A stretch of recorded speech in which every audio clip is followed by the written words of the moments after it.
I was stressed at like 8 years old. I was like, I don't want to ask mom for more toothpaste because I was like, it's gonna put them in a hole. And I was just like, things like that. I was always stressed about it, like at a super young age.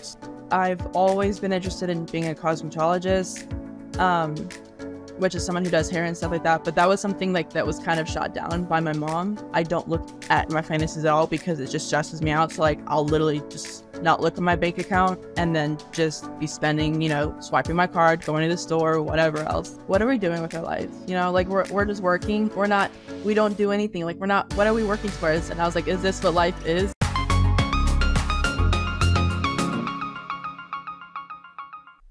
Hello, my name is Sarah and I'm from Wichita, Kansas. And what money means to me is, the first thing that pops in my head is that it's a way of life, I guess. Like it's what we need to survive pretty much, because nowadays you can't do anything without money. So it's very important to learn to manage it correctly and to use it wisely. So. Okay, that's wise words, I must say. Yeah. So good to talk to you, Sarah. You said you are in Kansas, Wichita, Kansas, Mm-hmm. right? Is that the place where you grew up? For the most part, yes. I was originally born in Washington State, but we moved a little bit when I was a kid. So. Okay, great. So what are you doing now, like in terms of your job and income? I'm currently working as a bank teller, and my income, I get paid $17 an hour. So I don't know what that would be a year, but I think like 30. It's in like the mid 30,000s a year. So. Okay. I'm not very familiar with the place you are in, Wichita, and I don't know if you're in a suburb or where you are exactly. I'm just trying to frame like how much this income, where does this put you in that region that you are in? So let's do this. Also tell me like what is your living situation, housing situation? So right now I'm living with my roommate, and we're renting a house. Rent is about $500 a month for me, so about $250 per paycheck. So $500 is your share. You pay $1,000 for a what? Is it a 2-bedroom apartment? It's a 2-bedroom house. House, okay. But we do So have a you little can bit rent- of a, I guess, sweet deal because it's her stepmom's house that we're renting from. So. Oh, okay. Yeah. Okay. So, like you said, it's a deal situation as well. Mm-hmm. So about 1,000 or let's say 1,200-1,300 for a 2-bedroom house. Mm-hmm.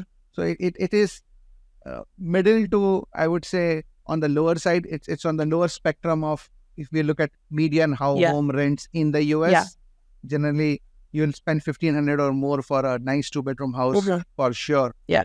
Even in a mid location. So one, you guys have a good deal. So congratulations on that. Yeah. But that's where it sort of places you. I was just trying to calculate if for $17,000, $17, that makes it, you were right, just above $30,000 a year. Okay. And that would make it between 25 to 2,800 a month is where it will place you. Okay. So 500 is what you're paying on rent, which is good both from your salary and the area that you are in. I think that is decent. Okay. What about your car? Do you have a car? I do have a car.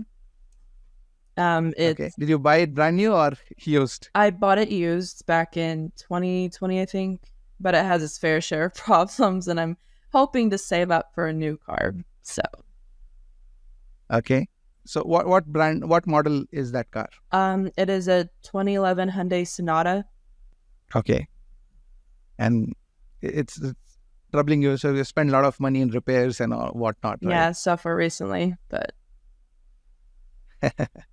Yeah. So that's actually something which comes with the terrain. When you buy a used car, that's an issue. That you hit sometime. The thing is, if possible, I would still recommend buying used and not new. Sometimes experiences like yours, like how you're saying you faced an experience where used car really troubled you a lot. Yeah. So you are tempted to buy new. There is actually a middle ground. Good. So when you buy new, you know that you spend a lot of money, but yes, you get a car that will not involve, hopefully, a lot of maintenance and repairs and other things, right? But you do lose a lot of value of the car. The value of that asset goes down very quickly in the initial 1, 2, 3 years. Yeah. Right. And buying a very old car, like 10, 12-year-old car, like you have now, actually comes with its own fair share of problems. Yeah. So the sweet spot is like 3 years, for example. If you can find something which is about 3 years old, then lot of depreciation that happens in a new car has already happened. So its value is not going to go down as quickly as in the first 2 or 3 years. However, the car is fairly new and you can still use that car without much problem. So that's one suggestion we should look at as you move forward. That's a good advice. Thank you. Yeah. Okay. So when you buy used, did you pay cash for it or do you have a car payment? I paid cash. Okay. That's smart. Very smart. Yeah. So that's something which financially you made a very right choice. And whenever you buy your next car, you're likely to sort of buy a car payment also. So be very wary of that. Today, I think you're in a better financial situation that you don't have a car payment.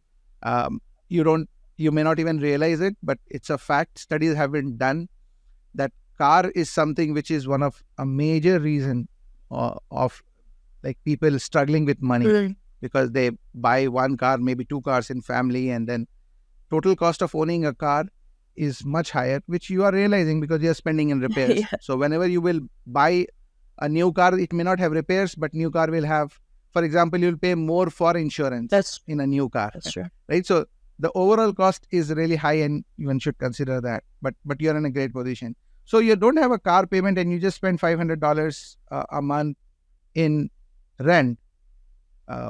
So just by looking at these two, what about food and groceries? How much do you think ballpark you'd be spending?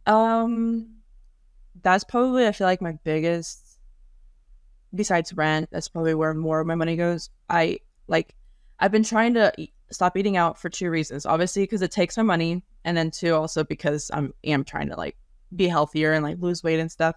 So, and obviously eating Taco Bell or McDonald's is not a healthy way to do that. So, so I have been trying to buy more groceries, but obviously with that, I mean, eating healthier does come at a cost too, because more things for you that would be healthy are expensive.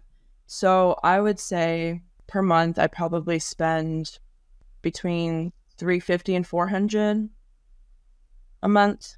Okay. On groceries. That is now. You spend that much now. Okay. And again, it's okay if particularly, I don't know, like you said, you're eating out, that may be a problem and we can look into that. But if you're eating healthy, then spending that amount on your food may be the right thing to do. Right. So the food budget may be right, but where that budget is going is something which we should look at. But even with that, right, with 500 there and less than 500 in eating out, so and with no car payment, $1,000 is all you need to survive. So should we say that you are very comfortable financially and you have a lot of money left over for investments and savings? Is that a fair statement? No, not right now, because I pay like car insurance and then my phone bill, and then I still am paying off a little bit of my school. So that's probably where a lot of my paycheck goes to. So you have a student loan that you are still paying? Not a student loan. It's just that I didn't finish paying off the fall semester last year, and so I'm still paying that off. Just because I had stopped working halfway through the semester just for health reasons, and so yes, I was getting better in my health wise. I mean it was the decision I needed to do, but it kind of put me behind financially. So they're still a lot they're not they're fine with me paying it off a little bit slower, but so I'm still paying that off. So okay. Yeah. No, that's fine. So how much is that balance which is left at school? I think I'm actually almost done, so that's good. I think I'm right now maybe at 700 left, I think. So okay. So you're almost there. So once you're done with that, and if I were to take those expenses, like you said, you'll have a phone bill and you have insurance and maybe a few extra miscellaneous expenses. It's still, I think you can limit your expenses as they stand now to sort of within 13 to 1500, and right, and if you're earning say 2800 a month, which is gross, but since you are low pay, I'm assuming you hardly pay any taxes, so you still are going to have about 1200 1300 a month left with you, right, which you may not have a plan for now because that's not the reality today. You're paying off your debt, you're saying, but going forward you'll have that money which you should really plan for. And since we spoke about car, the guidance is that also will give you a good sort of range as you look for car with some car payments, even if you have to go into car payments. $1,000 is a great number per month. Like if you are earning 2800, then see how you can limit all your spending, including the new car payment that is about to come, to within that 1800 mark. That will give you a lot of confidence. If you are able to save $1,000 a month at your age, things will add up really fast, and that money will really have time to grow. So I think you are positioned well going forward if you play your cards right. Okay, lovely. So Sarah, tell me something more about like how, where did you grow up in the sense, again, I'm looking at financially. Was it like, will you call it a middle class, upper middle class? How was your family situation while growing up? Well, according to what my dad makes, if it was just like me, we would have been really well off, but I have 7 siblings. So it was a big family. So I would say we were, based on all that, probably like middle to low. I mean, like it was, I mean, we didn't like ever have like newest everything, but like, I mean, we weren't also like living in a bad part of the town or anything like that. But it was just, I remember all the time, like my parents talking about finances. And that's probably also where I get maybe like sometimes like with finances, like I just get so stressed out with them because my parents would always talk about it when we were kids, like in front of us. And it just really caused like a lot of stress because I like would hear them be like, oh yeah, like we're super tight, or like we're not going to be able to like, we're gonna have to figure it out, or we're gonna have to like pull money from like the line of credit and stuff, and just all this stuff. And it just always stressed me out. And so like now I'm just like, I don't know, I either get so afraid that I don't spend anything like on big purchases, like when I did pay for my car, I had saved it up, but it was like so hard to pay for it because like that was a big purchase. So either I get like that, or I'm just like, I don't look at my finances at all because it just stresses me out. So like I'll literally just not look at my bank account and then just be spending, you know, swiping my card, going to the store, or whatever else. So I feel like there's no in between right now. And but yeah, I would say like I said, we weren't like awful like as far as like where we were, but it was stressful, especially like having a bunch of siblings. And so that's what you remember with parents, that they were mostly stressed about money. Yeah, I was stressed at like 8 years old. I was like, I don't want to ask mom for more toothpaste because I was like, it's gonna put them in a hole. And I was just like, you know, things like that. I was always stressed about it, like at a super young age. So, and I've seen this, experienced this. What happens is kids, they really grow up fast or become mature from just seeing their parents' situation. And it's very common what you just said. Yeah. What another kid would not even bat an eyelid before asking for somebody who understands her parents' situation will not really ask, like you're saying. They start really, they don't want to stress their parents anymore. Yeah. So, but at times that sort of in some form even robs them of their childhood. Right? Yeah. And I know they weren't doing it to like, you know, do that, but it's just how it happened. And like my siblings, some of them would be like, they would not even care. It would not even bother them one bit. And I'm over here like, guys, like we need to stop like wasting stuff because like it's hurting mom and dad, you know, things like that. So. Okay. But it was always a 2-parent child home. Yes. They stayed together. Okay. So that's something, that's something good. So one, you saw them sort of stressing about money, but how did they talk to their kids like you about money? What did they tell you about money, or did they ever talk to you directly about money? They stressed the importance of like not buying something until you have the money for it, because they really didn't want us to get in the whole like they were in debt and stuff like that. So like I appreciate that, not getting the habit of always borrowing from someone, or whatever else, like waiting till you save up the money and then go buy it yourself. But with that, like that brings in the whole credit thing, as far as that. But as far as like the main part of money, they really, really stressed also like just paying attention to like what you spend your money on, um, they'd be like, do you really need that? Like, are you just wanting it? Like, do you need it? Like, is it gonna, like, are you trying to buy something that's just gonna like if it's a toy, is it gonna break in a little bit, or like, what I mean? Like, just help us to like understand. Be mindful about what you're Yeah, purchasing yeah. and Like, is it value for money? yeah, for sure. Those are very important teachings for kids. Okay. So I'm glad you got that. Yeah. Right. But there is another aspect to money as well in terms of what money does. So one is how to handle money, and they at least told you not to go into debt Okay. and probably delay your gratification. Yeah. Right. But second is how to sort of earn money, how to save and invest money. Right. So for example, earning is another aspect. Like how do you make sure that you have enough? Is doing a job the right thing, or should you be trying to learn different craft or maybe starting businesses? Right, there are different ways to earn money.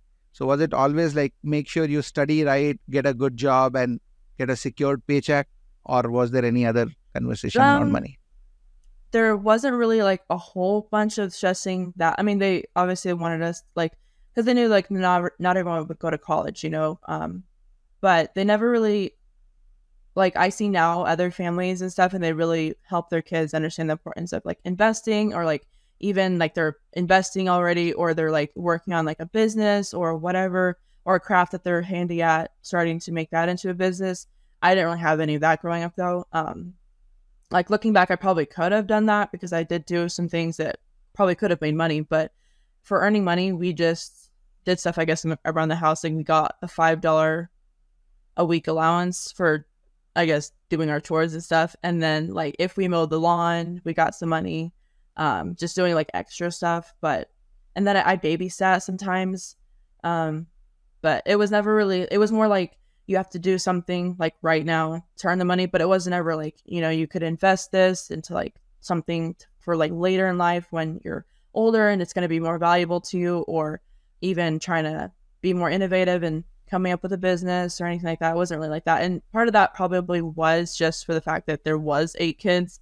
And so they didn't really have time to like focus like say I was interested in something. They didn't really have all the time in the world to help me just with that. Like they had 7 other kids to take care of, which is fine, it is what it is. But yeah. So what is your number? Like, are you the youngest? I'm the oldest? third oldest. Third oldest. Okay. So you have a lot of younger siblings. 5, yes. Yeah. So at times that also becomes a chore, right? Like you said, you babysat or you took care of your family. That itself becomes a chore. Okay. So not much about earning. So how did you decide what you have to study in college? And by the way, what did you study?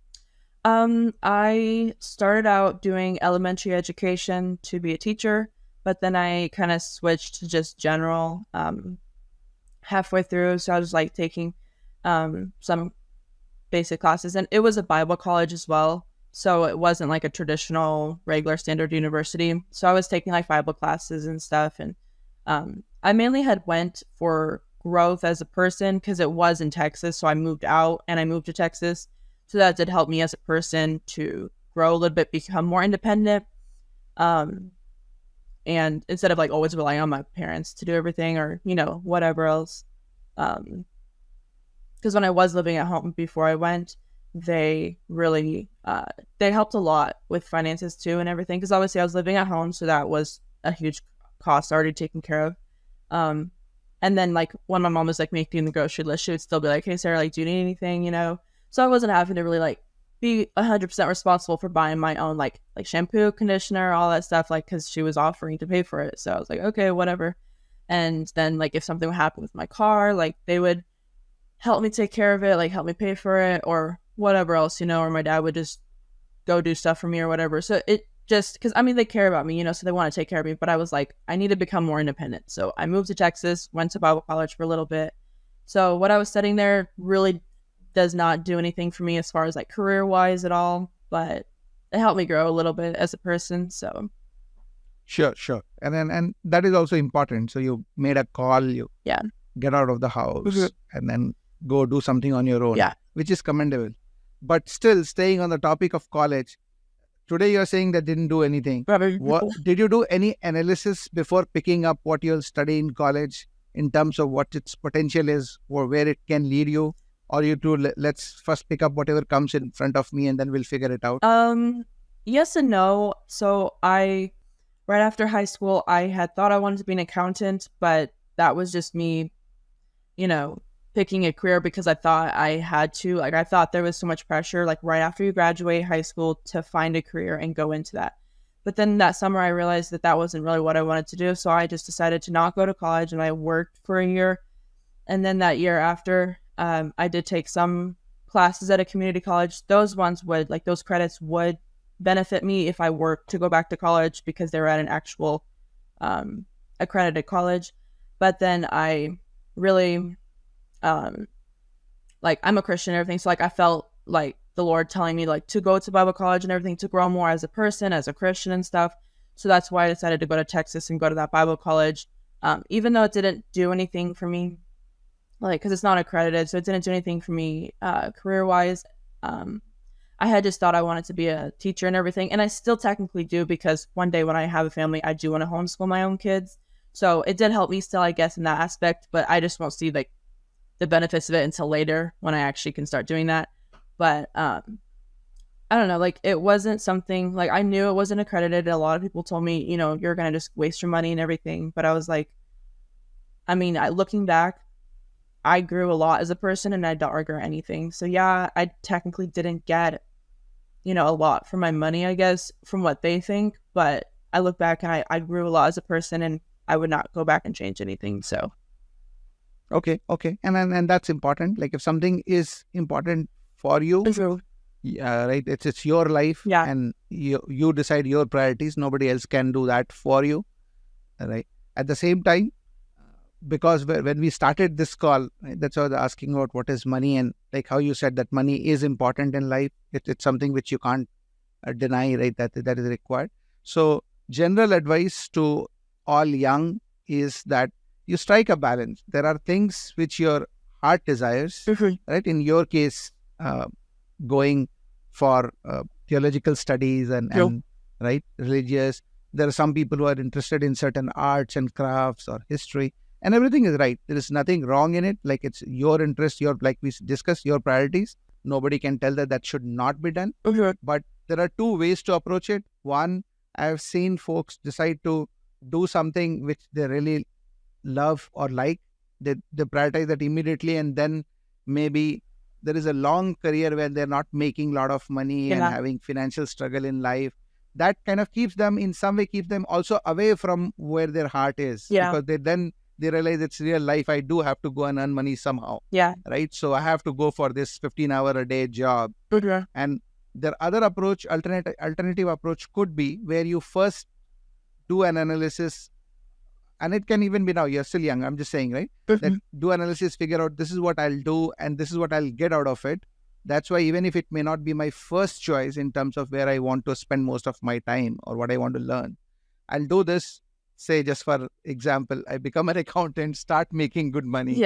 And then I decide that I will also go to a Bible college, or I will go and learn guitar, or I will go learn European history, whatever it is.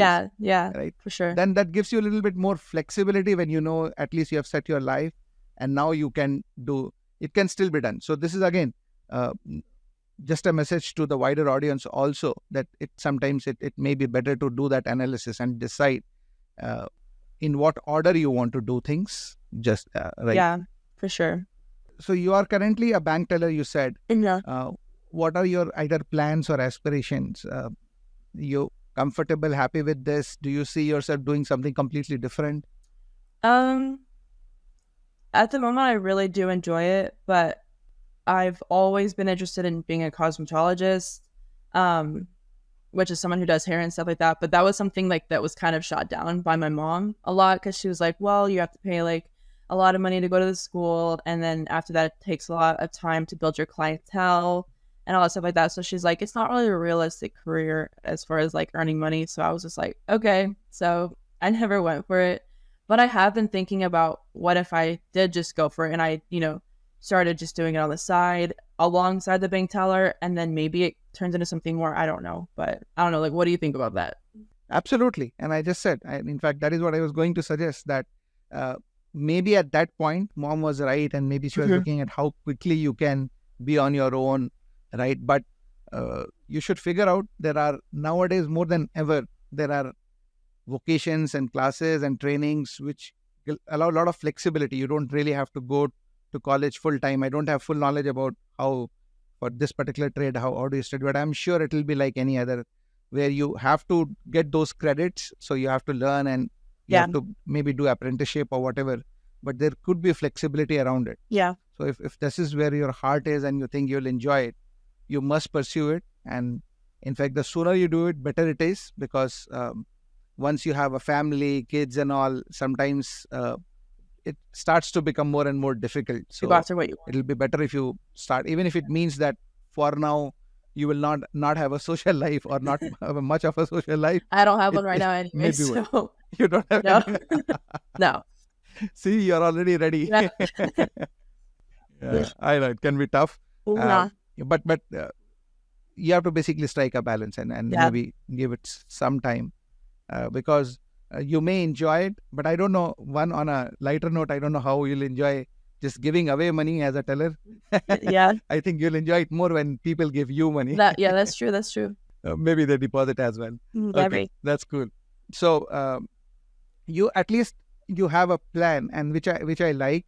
You should not settle very quickly. In fact, you should not settle at any age, but at a young age particularly so. If you have some ambition, that also keeps that fire burning, keeps you going. Otherwise, you feel like there is nothing much in life. Yeah. Right? Today you're enjoying it. Tomorrow you have a bad day with your boss, and you'll suddenly feel like, oh my God, is this the life I'm really living for? But if you have something else to look forward to, that okay, fine, it may be a horrible boss, but maybe after a year or two, I already have something planned. That gives you the fuel to keep going. Yeah, that's true. That's another angle to it. So you should always keep something which is sort of cooking on that back burner, which is cooking, which gives us hope. Yeah. I was just talking to my roommate about that like a few months ago, because we're both just sitting here like in the room, like in the living room on the couch, just like, what are we doing with our lives? Like we're just working. We don't do anything. Like what are we working towards? And I was like, is this what life is? Because it's just like you said, just having that thing though you're working towards that really helps you just keep motivated. And it's so true, because before I was just like, I'm just working, and then I'm living paycheck to paycheck, I was like, this is not fun. I was like, obviously adulthood is, a little bit more stressful when you have bills to pay, but like, I see people out there doing all this fun stuff, and I'm like, and I'm just sitting here like doing nothing. And I was like, I need something, so. Absolutely. You do. Okay. So, you're telling me about your college in terms of like at home, growing up, money was tight, and then you were pretty disciplined right from an early age. You saw that you're not taking unreasonable demand. So how did you pay for this college? Who did parents pay, or did you pay yourself? First tell me. So I worked that whole year before I went, and so I had a lot saved up. That was when I was good with finances, but that's because I was just basically saving, and I really I had the ability to save, because I wasn't paying rent. I wasn't, all I was paying for was my phone bill and my car insurance, which I think was like less than $200 a month. So that was pretty much easy. And how much were you making? I was making $13 an hour working at a school then, as a para. But I also went to the college the fall after COVID happened. So I had all of that like stimulus money that I put into my savings. So that helps too. And then I was working at Chick-fil-A as well. I was like, when COVID hit and the whole lockdown happened, I still got paid from the school because I wasn't able to go. And then I got a job at Chick-fil-A. So I was working there. And then I was like nannying for a family that, since their kids had to stay home, I was taking care of them. So I was working like jobs Wow. at the time. Yeah. So I was making bank. I was just It almost feels like you're making more than what you're making now. yeah, I was honestly like I was just putting so much. Like I looked back, I think, and I calculated everything, and all together, I think I was making like 2,000 every paycheck, which I'm like that's crazy. And so like Which is what, bi-weekly? Like once in 2 weeks? was that? Yeah, biweekly. The paycheck. Yeah. Okay. So I was just Okay. putting So a lot 400. into savings, and so I did pay for college on my own before. Like when I had went at first, I was able to pay for the whole first semester, and then um, my plan was like to work throughout the semester to pay for the next semester, um, and then some part along the way, like that kind of like fell through just because like job situations in Texas are so much different than Kansas, and it was just like frustrating and difficult at times. But yeah.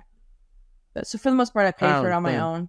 But then I kind of obviously towards the end got behind just because, mostly because my health was going downhill just because it was a lot. I was working full time at first, and then school full time, and a lot of other stuff was going on. So that's why I had to stop working because it was just I was feeling myself. Yeah. So I understand. And then our bodies have habit of, or they have this internal mechanism where they can tell if they want you to stop, it will do something so that you start moderating if you try to overwork your body. yeah, At the same time, I like the way you explained that there at that time you had 3 jobs. We may not like the number of hours you were working, but the fact that you had 3 different income sources, keep in mind, like, don't let that go out. Like I saw the spark in your eyes when we were talking about that time that I had income coming from so many different places and I was making so much. So it's real great. And that should be your aspiration, that I do have income coming from multiple sources. yeah, Of course, you have to try and figure out ways to do it smartly. yeah, for So sure. you cannot just work 3 jobs, 8 hours and working 24 hours. That obviously can't happen. At the same time, if you are enterprising enough, smart enough, you can figure out ways to make different level of incomes in different ways, right? Apart from doing one full-time job, which you may require for benefits and all, there are a lot of side job gigs and things which are not necessarily tied to number of hour works, but output based on output, and you're doing it at your leisure when you have time. So there are things like that. But again, don't let that fire go anywhere where you have already tasted it, how it feels to have multiple income. That should be the aspiration, that I can get back to that stage. Yeah. So today in your job, do you get 401k? I think I'll get it after a year of employment, so not till next year if I do get it. So okay, so you're not getting it. Once you get it, again, that becomes the first vehicle of savings where you should always contribute, at least to the extent there is an employer match. But if you're not getting it, I would strongly recommend that you start your own IRA as soon as possible, which is individual retirement account.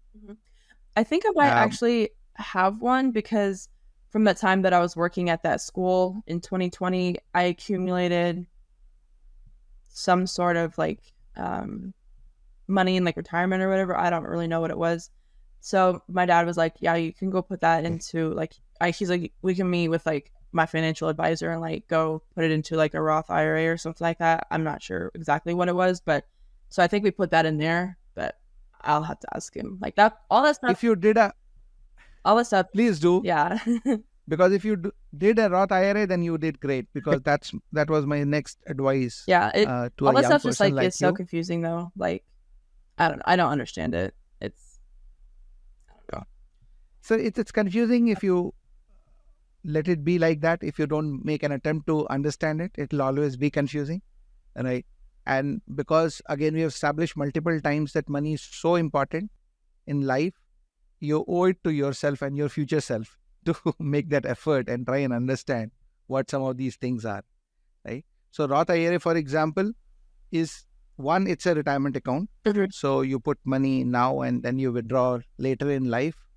But Roth IRA in particular is very exciting and important for somebody like you, because in that you put money today in that account, but you don't get any tax advantage today.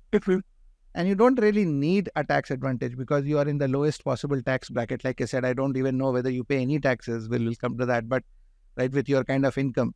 So today, you don't have much taxable income. But if you put money in a Roth IRA, so first of all, there is a normal IRA whereby you put money today and you're not taxed on that money today. It grows for several years, maybe decades. And then when you take money out, that's the only point when you pay taxes. That's the traditional IRA or traditional 401k. But Roth IRA, or even there is a Roth 401k, these accounts will let you put money today, tax after paying taxes if you owe any. If you don't owe any, that's fine, right? So you put money in, but because it's Roth, everything that grows in that account, and hopefully you leave it there for 30, 40 years, and then when you retire, at that time you decide to withdraw that money. The entire withdrawal would be tax-free. So you never again pay money on that tax on that money. Okay. So it's very powerful for young people who have lower income, relatively lower income today. You should definitely do Roth, and that will really set you up. Okay. In fact, if you can, like how we discussed earlier in the show, that you may have up to $1,000 per month saved or possible for saving. If you start putting $1,000 a month in Roth, you do it for a few years. I'm telling you now, like from whatever, if you're 23, you do from 23 to 30, you no longer have to worry about retirement. Rest of your life, you can just enjoy your life. Just don't touch this money which you have saved from 23 to 30 in a Roth IRA. Your retirement will take, you'll retire a millionaire if you cannot touch this money at 65 or later. Yeah. So it's so powerful. And that should be your main saving vehicle. Yeah. How would you recommend, if I'm trying to, because obviously I do need to get a new car at some point, and to be able to save money for that. So how would I go about, I guess, splitting the extra money that I do have per paycheck, half going into the Roth IRA and then half going into should I just split it down the middle even, or how should I divide that up? You know what I mean? Yeah. So again, it's not about half and all. I was giving you a target that if you're running 2,800, then limit all your expenses to 1,800. That is aggressive. If you think that it just cannot be done, then maybe take few hundred more from there. Maybe it's up to 2,000. But my guiding principle would be that try and limit yourself to that 1,800. $1,000 is a good round figure to aspire for, aim for, in terms of savings and investment, not spending it. So to try and kind of you speak the way you said, I will say that take lesser for expenses and keep the larger part, the lion's share, for your savings. Okay. So a couple of hundreds, maybe if you still have to take it out, do that, but still at least 800, let it go into savings. Okay. Yeah, because that was and if you can earn, and if you can earn more from any other source, that will be great, even if it is small money, right? Any gig here and there you do, and you get 200, 300, 400, and that is what you can use to ease your day-to-day survival, but make sure that my $1,000 that I have decided I'll save every month is not disturbed. Okay. Right. So that way it gives you an aggressive goal that $1,000 I have to put towards this. And then if I want to eat out more than 2 times this month, then I need to figure out some way to earn a little bit more. Right. Yeah. That's a good way to live. That is a good way to put it. So. And another thing which I'll sort of advise you is about insurance. So, health insurance, I'm sure your job would be providing health insurance. Is that correct? They do, but I'm currently still on my dad's until I'm 26. So that's nice because his is really good through his job. So I don't have to worry about that for a few more years. But whenever I turn 26, hopefully I'm working at a job that does provide it. I mean, I'm assuming I'll work at the bank still maybe, but that's 3 years away. So I really have no idea. Right. Correct. So another thing is life insurance. That is something which is generally not really advised that often in our culture to young people. Like they don't even worry about life insurance because they're young, obviously, and all.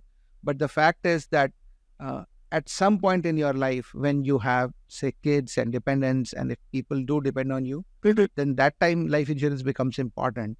Yeah. But the thing with life insurance is the older you are, or any more ailments that you have, which again, most of us gets naturally with age. Yeah. More life insurance becomes costlier and costlier. So maybe not immediately, but after you're, say, 26 and other things, something to keep in mind that in next 2-3 years, before you hit your 30s, you should buy some sort of life insurance, which is a level premium term life insurance, which ensures that you are insured for say next 20, 30 years at a very low premium. And that will become important later in life. Okay. Yeah. Okay, cool. So here is like time for some quick fire, and we can call it entertaining questions. So if you had unlimited amount of money, like if money was not a problem, what is that one thing that you would really like to buy? A really nice house. I would love a really nice house. Okay. You don't really like to share this out with your roommate, huh? Well, this house has, I mean, she could live with me. Yeah, like I could buy a new house, and then she could live with me. Anyone else that wanted to live with me, that would be fine. But the house that we're in right now is, I think we pay a low amount for it for a reason too, because like it has its very, very fair share of problems. So yeah. But and if you get a sweet deal from a relative, like you said, then you can't really hound them like you would do a homeowner for every small issues. Yeah, for sure. If you're paying very good money, then you'll make sure you'll demand that they fix everything quickly. yeah, for sure. What would you prefer if you were given two options? Either take $100,000 today, or a promise of $1 million after 10 years. I probably do the $1 million after 10 years. Okay. Just because that's interesting. Just because I know that right now, since I am young and I don't have a family or anything like that, like I mean, I'm living right now. I'm making it, right now. But in 10 years, I would maybe be married and maybe have kids, and then it would be more important then. So. Okay. That's nice. And another part to know, like this is more of a trick question as well. One, I like that you went for the delayed gratification option. That itself tells that your head is at the right place. And that's why I suggested that go with the Roth IRA. And second thing is it's 10 times the money in 10 years. And there is no known investment which is very risk-free, which can guarantee that your money will grow 10 times in 10 years. So that's a very good return on the money. If you're you're willing to keep it. That's great. What is the most expensive thing that you have purchased in, say, last couple of years?